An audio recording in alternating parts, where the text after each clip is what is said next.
అయ్యో అతను తెచ్చేస్తుంది.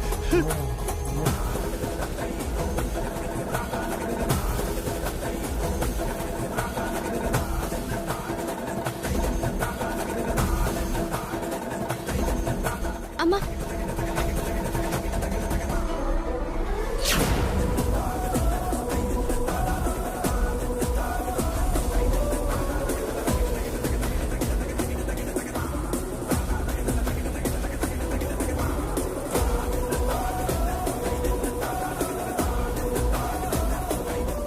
అలాగే ఏ చేత్తో అయితే నా కూతురికి కానుకలుగా ఇచ్చానో ఆ నగలు ఆ డబ్బులు ఈ రోజు నుంచి నేను హ్యాండ్ ఓవర్ చేసుకుంటున్నాను.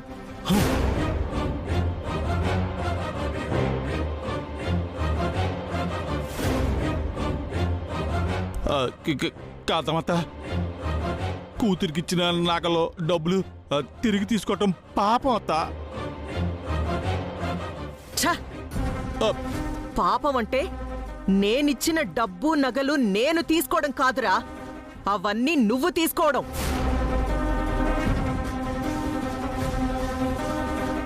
ఈ కాంతమ్మ ప్రాణాలతో ఉండగా చచ్చినా సరే నా ఆస్తిలో చిల్లి గవ్వ కూడా నీకు దక్కదు.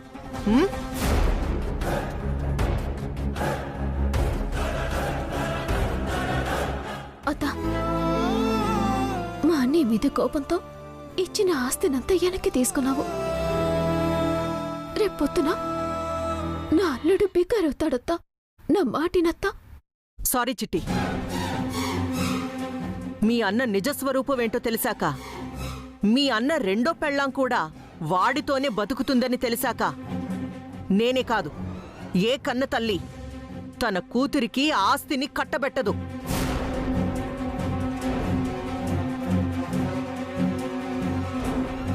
నా కూతుర్ని ఎలా కాపాడుకోవాలో, నా మనవణ్ణి ఎలా రక్షించుకోవాలో నాకు బాగా తెలుసు.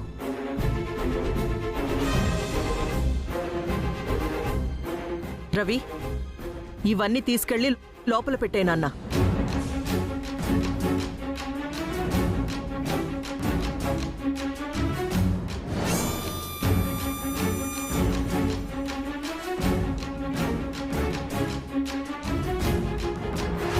ఫైనల్గా మీ అందరికీ చెప్పేదొక్కటే, నా కూతురి జోలికి గాని నా కూతురి ఆస్తి జోలికి గాని ఎవరన్నా వచ్చారో నరికి పడేస్తా.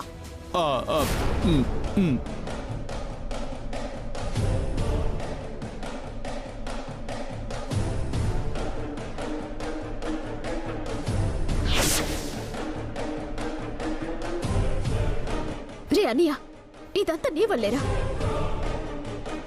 చేసుకున్నోళ్ళకి చేసుకున్నంత అని నీ సేతులారా నువ్వే చేసుకున్నావా? అనుభవించా.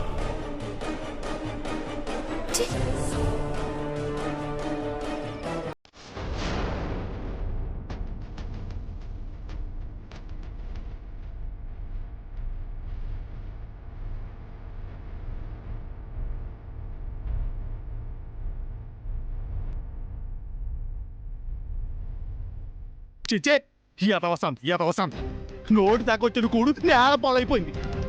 చిచ్చే.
వీరనారాయణ, ఏంట్రా ఆ గంట వైపే అలా చూస్తున్నావు? ఈ గంటను చూస్తుంటే కొన్ని సంవత్సరాల క్రితం చిట్టెమ్మ ఇదే గంట ముందు నిలబడి 16 సార్లు మ్రోగించడం నా చెవులారా విన్నానమ్మా. కళ్ళారా చూశాను. మళ్ళీ నాకు అదే గుర్తొస్తుంది.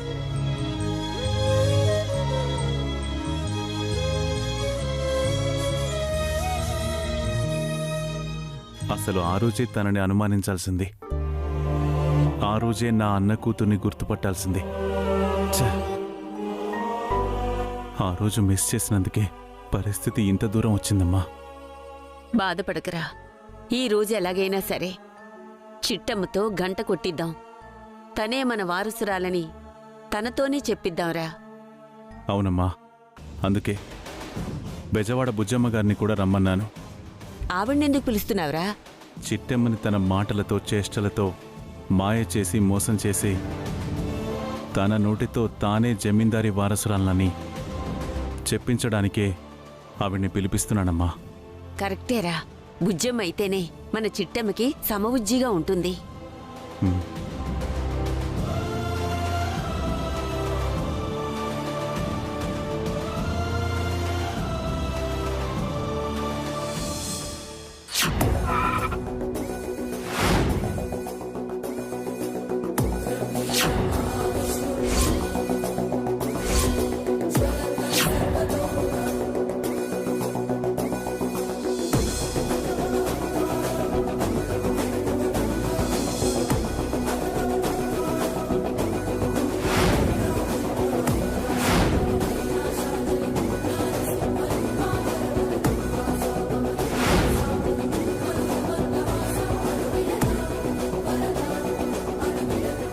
స్వామి, 25 దూరమైన తన అన్న కూతుర్ని కలవాలని ఓ గుండె ఆరాట పడుతోంది.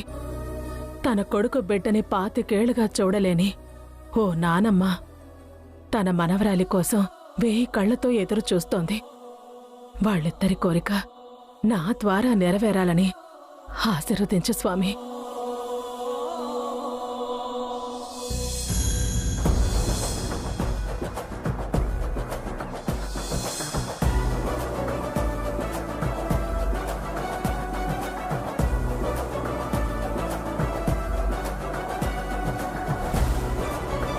అమ్మా, అదిగో బుజ్జమ్మ గారు కూడా మాటల్లోనే వచ్చారు. నమస్కారం బుజ్జమ్మ గారు. నమస్కారం. నమస్కారం వీరనారాయణ గారు. నమస్కారం శేషమాంబ గారు. నమస్కారం అమ్మా. ఎలా ఉన్నావమ్మా? బావున్నాను. ఇదిగో మీ వీరనారాయణ గారు ఫోన్ చేసి మీరు ఖచ్చితంగా గుడికి రావాల్సిందే, మాకు సహాయం చేయాల్సిందే అని అడిగేసరికి కాదనలేక వచ్చాను. అవును, ఇంతకీ మీ వారసురాలెక్కడా?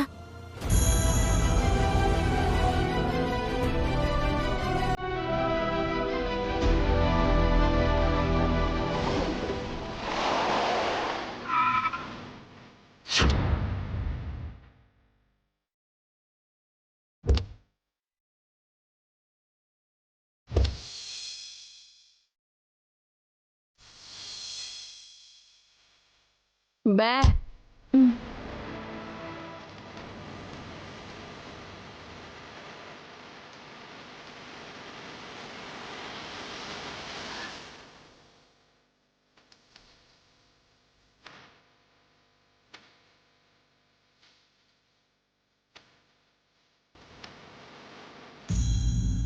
స్వామి, మా నాన్నమ్మకి బాబాయ్కి నేనే మీ వారసురాలని చెప్పాలని ఉన్నా. మా కాంతమ్మత్తకిచ్చిన మాటకి కట్టుబడి నిజం చెప్పలేకపోతున్నాను. అందుకు నన్ను క్షమించు.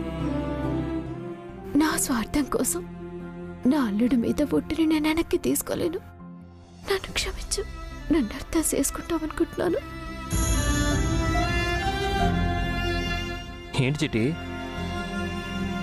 దేవుడికి ఏమో దండం పెట్టుకుంటున్నావు? నీలాంటి తెలివైన అందమైన అమ్మాయి పుట్టాలనే, లేక నాలాంటి తెలివైన అందమైన అబ్బాయి పుట్టాలనే? రే తమ్ముడు, ఏంట్రా మాటలు? నేను ముందే చెప్పాను, చిట్టమ్మ కడుపులో ఖచ్చితంగా ఆడపిల్లే పుడుతుందని, అది నా ఇంటి కోడలవుతుందని.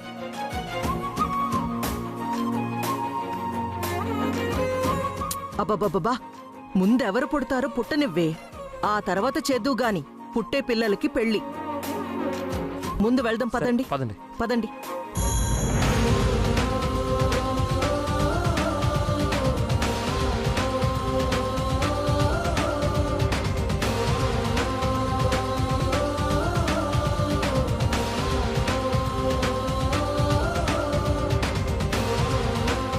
చూడండి, మీ చిట్టమ్మ నోటి నుంచి తనే మీ ఇంటి వారసురాలన్న నిజం బయట పెట్టించే బాధ్యత నాది. మీరు ధైర్యంగా ఉండండి. ఇదిగో బుజ్జమ్మ, మా చిట్టమ్మ నువ్వు అనుకున్నంత అమాయకురాలు కాదు. ఈ బుజ్జమ్మ కూడా మీరు అనుకున్నంత అమాయకురాలు కాదు. చూడండి, జరగబోయే ఈ ఆటలో ఈ బుజ్జమ్మ గెలుస్తుందో లేక మీ వారసురాలు చిట్టమ్మ గెలుస్తుందో చూద్దాం.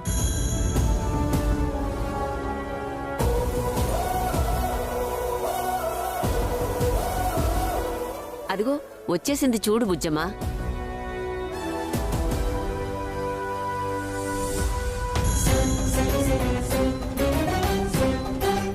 ఆహా, అచ్చం శంకరనారాయణ గారి భార్య పోలికలతో ఉంది కదూ.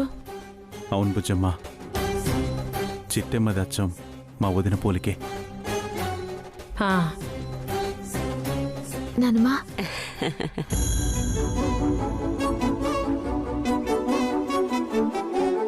అదేంటి బాబాయ్, మీరు ముందుగా వచ్చారా లేకపోతే మేము ఆలస్యంగా వచ్చావా?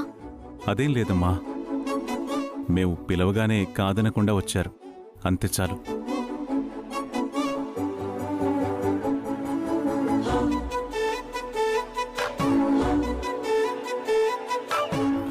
అన్నట్టు చిట్టమ్మ, ఈవిడెవరో గుర్తుందిగా? అచ్చచ్చో బాబాయ్, నాకెందుకు తెలీదు? ఇంతకు ముందు ఒకసారి కలిసాం కదా. ఆహా, బుజ్జమ్మ గారు బాగున్నారా? బాగున్నాను చిట్టమ్మా. మీ అందరూ ఎలా ఉన్నారు? బాగున్నాం. బాగున్నామండి. ఏం కాంతమ్మ గారు, ఎలా ఉన్నారు?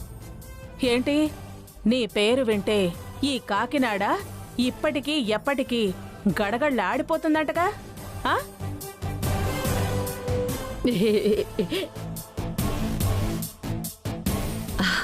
ఏదోలేండి. అయినా మీరు మాత్రం ఏమైనా తక్కువేంటి? బెజవాడలో మీరు అడుగు పెడితే బెజవాడ మొత్తం గజగజ వణికిపోతుందంటగా. అబ్బో, మాటకి మాట, నాకు బాగానే కౌంటర్ ఇచ్చారు. సమవుజ్జీలు సరిజోడు తగిలినప్పుడు మాటలు అలాగే వస్తాయండి. బుజ్జమ్మ గారు, ఇదిగో ఈవిడ తెలియదు కదా మా అమ్మ. ఆ రోజు లేదు. బే బే బే.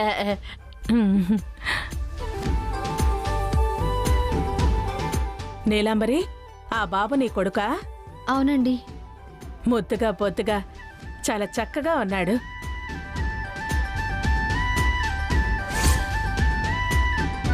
సరే సరే, ఇప్పటికే బాగా ఆలస్యమైంది. ఇప్పుడు వెళ్ళి వంట పని మొదలు పెడితే ఆ తర్వాత ఈ గంట మోగించే కార్యక్రమం మొదలు పెడదాం. వెళదామా? సరే. నానమ్మా, గంట మోగించడం ఏంటి?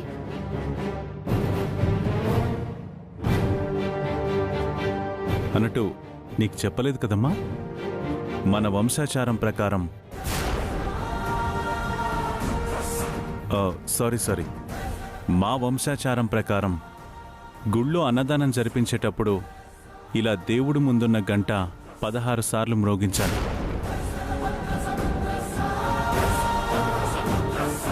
ఆ తర్వాతే అన్నదానం జరిపించాలి. అది మా సాంప్రదాయం.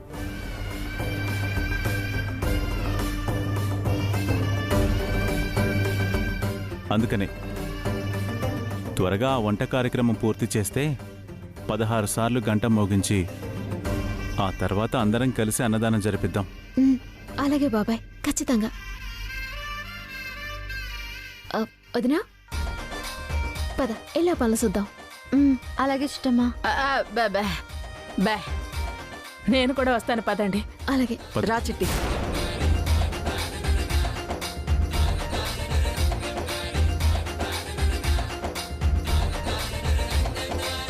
అమ్మా, ఇంకాసేపట్లో చిట్టమ్మ చేత ఈ గంట మోగించేలా చేస్తున్నాం. తనే మన వారసురాలు అని నిరూపించబోతున్నాం.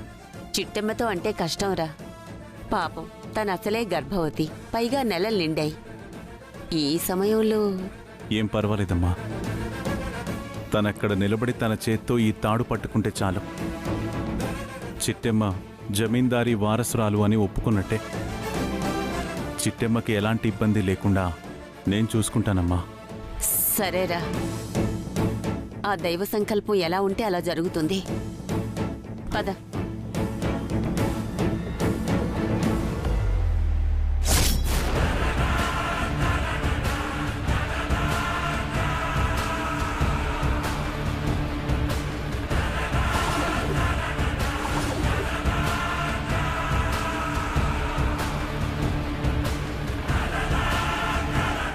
చింతామణి, ఆ శేషమాంబ వీరనారాయణ ఏం మాట్లాడుకున్నారో విన్నావుగా?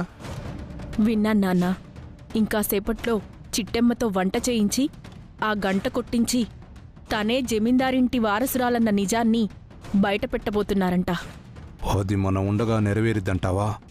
చచ్చిన నెరవేరదయ్యా. అందుకే కదా వాళ్ళని చంపైనా సరే ఆస్తి లాక్కోవడానికి వచ్చాం. ఇంతకీ మన రౌడీ యాదవ్ ఎక్కడ చచ్చాడో?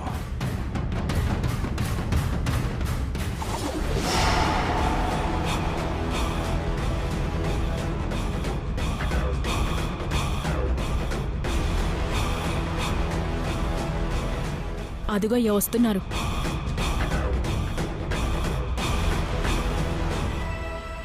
అక్కడున్నారా, రండి.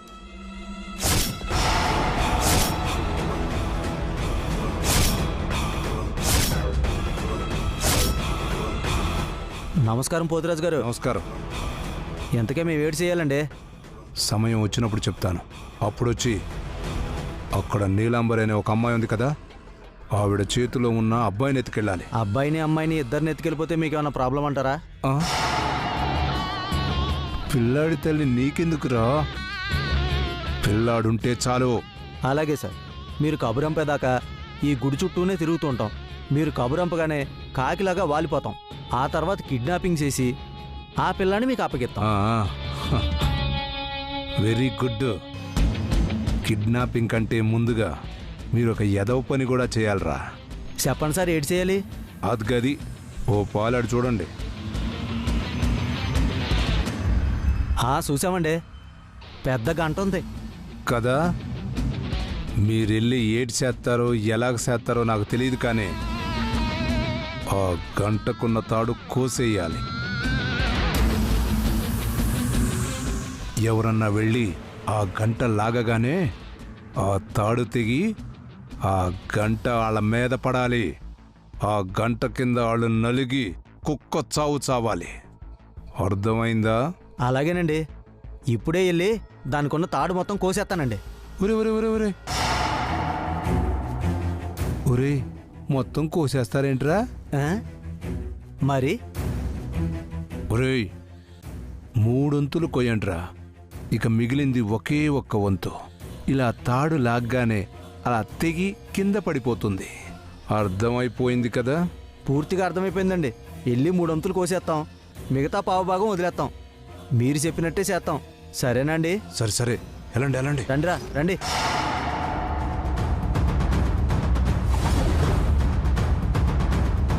నాన్నోయ్, బ్రహ్మాండమైన ఐడియా. అంటే ఇంకాసేపట్లో చిట్టమ్మ ఆ గంటను లాగ్గానే ఆ గంట కింద పడడం, ఆ గంట కింద చిట్టమ్మ పడడం, ఖచ్చితంగా అది చావడం. ఇది మన కల్లారా చూడబోతున్నామన్నమాట.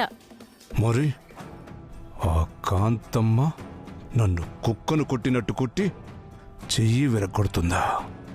ఆస్పత్రిలో నన్ను అవమానిస్తుందా? ఈ పోతురాజు పగపడితే 10 జన్మలెత్తైనా తీర్చుకుంటాడే. అందుకే దాని మీదున్న కోపాన్ని ఆ చిట్టెమ్మ మీద చూపించబోతున్నాను. చిట్టెమ్మ కడుపులో పెరుగుతున్న కాంతమ్మ ఇంటి వారసుణ్ణి కడుపులోనే చంపేయబోతున్నాను. సూపర్ నాన్న. ఇంతకీ నన్నేం చేయమంటావు? ఆ చిట్టెమ్మ గారు, కాకినాడ కాంతమ్మ గారు, పెజవాడ బుజ్జమ్మ గారు అందరూ కలిసి స్టవ్ మీద వంటలు వండుకుంటారు కదేటి? అవును. నువ్వక్కడికెళ్ళి ఏటి చేస్తావంటే